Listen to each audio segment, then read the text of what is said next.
میں کوئی شاعر ادیب دانشور نہیں، اور اردو کے لیے جو کچھ تھوڑا بہت کام میں کر سکتا ہوں وہ کر رہا ہوں، اور اسی سلسلے میں نبی صاحب سے ہی میں رابطے میں رہتا ہوں، اور باقی ہماری مطلب رہتی ہے جاری.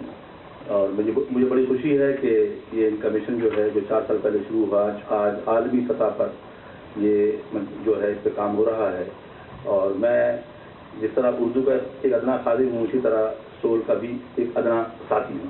مطلب جب ضرورت ہے میں انشاءاللہ جہاں بھی ضرورت ہوگی میں نبی صاحب کے لیے سول کے لیے حاضر ہوں، اور میں جو کچھ کر سکتا ہوں میں کرتا رہوں گا. میرا نام آمنہ فتح ہے. آج میں آپ کو ایک نظم سناؤں گی جو ولیم کوپر نے لکھی تھی اور اقبال نے ٹرانسلیشن کی تھی. ٹہنی پہ کسی شجر کی تنہا بزرگ تھا کوئی اداس بیٹھا، کہتا تھا کہ رات سر پہ آئی انہیں جگنے میں دن گزارا، پہنچوں کس طرح آشیاں تک ہر چیز بچھا دیا اندھیرا. سن کر بزرگ کی آہوز آئے جگنو کو پاسی سے بولا، حاضر ہوں مدد کو جانو دل سے، کیڑا ہوں اگرچہ میں ذرا سا، یا غم ہے جو رات ہے اندھیری میں راہ میں روشنی کروں گا. اللہ نے دی ہے مجھ کو مشعل چمکا کے مجھے دیا بنایا، ہے لوگ وہ ہی جہاں میں اچھے آتے ہیں جو کام دوسروں کے. السلام علیکم، میرا نام سلطان نور نقوی ہے. میں یہیں برٹن میں پیدا ہوا، یہیں جوان ہوا. صرف ایک بار چند دن کے لیے پاکستان گیا تھا، لیکن میں اردو خوب بولتا ہوں. گرامر کی کوئی غلطی نہیں کرتا. خرگوش، خربوزہ، ڈھول، نظمی.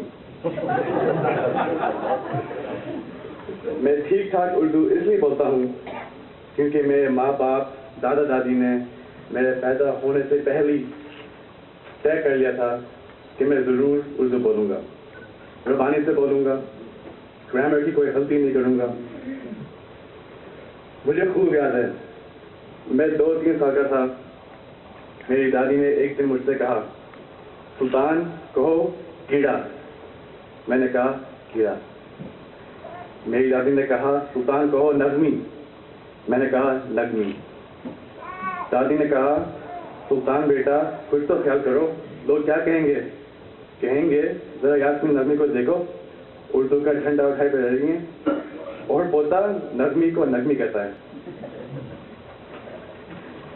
میں اپنی دادی کو اپی کہتا ہوں.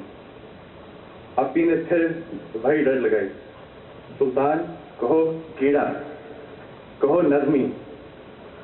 وہ طوطے کی طرح رٹے جا رہی تھیں، سلطان کہو نظمی، کہو کیڑا. اتنے میں کیا ہوا، میں نے فرش پر ایک کاکروچ کو رنگ سے لے دیکھا، تو میں نے ادھر کی آواز ادھر کر دی اور میں گھبرا کر چیخا کیڑا. اپی بہت خوش ہو گئی. انہوں نے مجھے گلے سے لگا کے کہا بس بس تم نظمی خاندان کے ہی ہو. تو اس بات چیت کے بعد اس سوال کا جواب صاف صاف مل گیا کہ امریکہ میں پیدا ہونے والے دیسی بچے اردو کیوں نہیں بولتے. ہمارے بچے اردو اس لیے نہیں بولتے کیونکہ ان کے ماں باپ دل و جان سے کوشش نہیں کرتے. ایک دفعہ مسٹر جان ہینسن سے پوچھا گیا کہ امریکہ میں پیدا ہونے والے دیسی بچے اردو بول سکتے ہیں؟ جان صاحب نے اردو میں سوال کا جواب دیا اور کہا جی ہاں، آپ کے بچے انشاءاللہ اردو ضرور بولیں گے. صرف ایک ہی شرط ہے، یعنی اگر ماں باپ چاہیں تو بچے اردو ضرور بولیں گے. جان صاحب 7 زبانیں زبانی سے بولتے ہیں، انگلش، اردو، ہندی، عربی، فارسی، فرینچ اور اسپینش. ان کے علاوہ 7 اور زبانیں بھی بولتے ہیں مگر زبانی سے نہیں. جان صاحب سول کے شروع ہی سے ساتھی ہیں. تو جناب اب جا کے یہ معلوم ہوا کہ اگر ماں باپ چاہیں تو بچے اردو ضرور بولیں گے. تو اب سول جو 5ویں سال میں داخل ہو رہی ہے، اس سے میں یہ اپیل کروں گا کہ یہ بات معلوم کریں کہ آخر ماں باپ کیوں نہیں چاہتے کہ ان کے بچے انگریزی اور اردو دونوں زبانیں پڑھ بولیں. اس سوال کا کوئی ایک جواب نہیں ہے, 10-15 جواب ہیں. بہت بڑا جائزہ لیا جائے کہ کئی 100 لوگوں سے پوچھا جائے ہر مہینے 100 کے اجلاس میں 10-12 منٹ کے لیے بات چیت کی جائے اور معلوم کی جائے کہ ماں باپ اپنے بچوں سے انگریزی کیوں نہیں بولتے ہیں. انگریزی بولتے ہیں. جب سارے جواب مل جائیں تو 100 کا کام بہت آسان ہو جائے گا. شکریہ.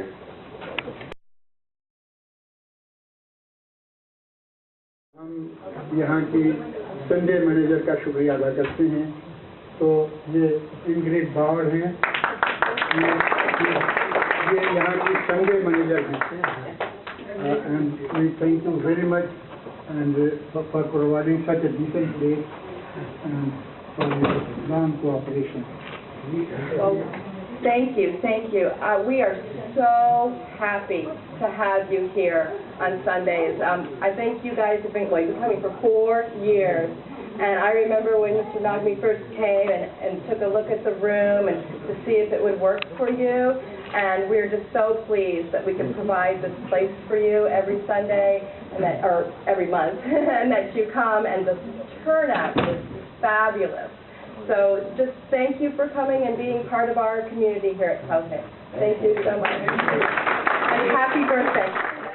وڈ برج ورجینیا میں آپ کے منتظر کباب اینڈ چکن گرل, لذیذ ترین کھانے, بہترین سروس, ہر قسم کی پارٹیز کے لیے وسیع و عریض ہال. پاکستانی, انڈین اور افغانی کھانوں کے لیے کباب اینڈ چکن گرل کا جواب نہیں. تازہ اور لذیذ کھانے صرف ذبیحہ حلال سے تیار کیے جاتے ہیں. دور دراز علاقوں کے لیے کیٹرنگ کی سہولت.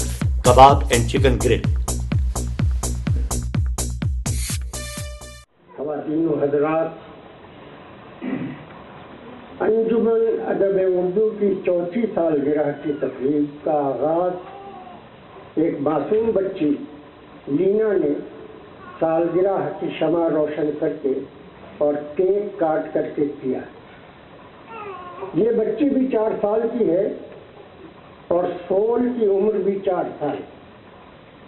اس سن و سال میں تو بچے کو انگلی پکڑ کر چلنا سکھایا جاتا ہے, راستے کی نشاندہی کی جاتی ہے, تربیت کا آغاز ہوتا ہے, اچھے برے کی تمیز دلائی جاتی ہے.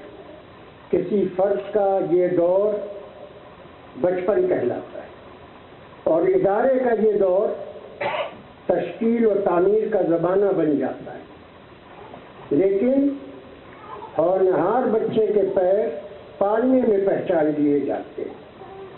سول کے پہلے 4 سال بھی ہماری آنکھوں کے سامنے. آئیے یاد کریں کہ ان 4 سالوں میں انجمن ادب اردو کن مراحل سے گزری اور اس ادارے نے کیا کام کیا. سول کے بنیادی اصول تو یہی تھے, اردو زبان سے تعلق رکھنے والوں کی نئی نسل کو نئے وطن امریکہ میں اردو زبان سے رغبت دلائی جائے اور ہمت افزائی کی جائے. اردو لکھنے پڑھنے والوں کو پلیٹ فارم فراہم کیا جائے اور نثری اور شعری ادب کی حوصلہ افزائی کی جائے. تیسرے, نئے لکھنے اور پڑھنے والوں کو شوق اور ذوق دلایا جائے. ان بنیادی اصولوں کو لے کر ابوالحسن نقوی اور یاسمین نقوی نے قدم بڑھایا.